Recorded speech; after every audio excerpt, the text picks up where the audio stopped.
Well, Premier Dalton McGuinty is selling off Ontario, and I'm just sick about it. The new Premier plans to balance the provincial budget by cutting government programs and selling public assets and making Ontarians pay for services that currently are free. Well, that's the same plan Ernie Eves had, and they kicked him out of office.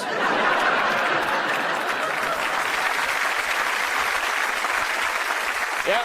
Turns out McGuinty is nothing but a wolf in Eve's clothing. Now, here's a quote from Premier Big M Little C. We're going to design our budget in an entirely new way. I am going to bring in results-based budgeting. Now, correct me if I'm wrong, but didn't I hear that same quote from the head of Enron? Ontario's financial problems come from its estimated $5.6 billion deficit this year. Most of that went on hair gel for the Eves administration. McGuinty says he can eliminate the $5.6 billion deficit with spending cuts of $2 billion.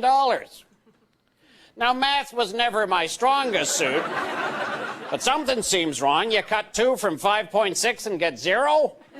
I wouldn't trust this guy with my grocery list, let alone the provincial budget.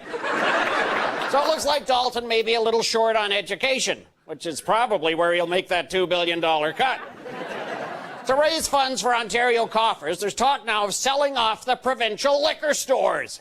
Ontario's gin pushers bring in $850 million a year. And that's only going to go up with all the worry and stress caused by the mounting deficit.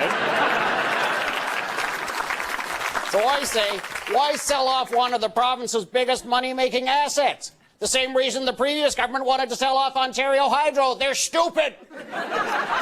The Premier defends the $1 million being spent to bring Conan O'Brien to Toronto. He claims turning the city into a joke will increase American tourism.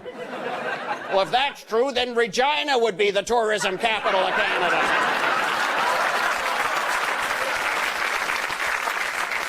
Premier Dalton McGuinty says he'll soon unveil a list of what can be scrapped without being missed. Well, I know what should be on the top of that list. It starts with duh and ends with inty.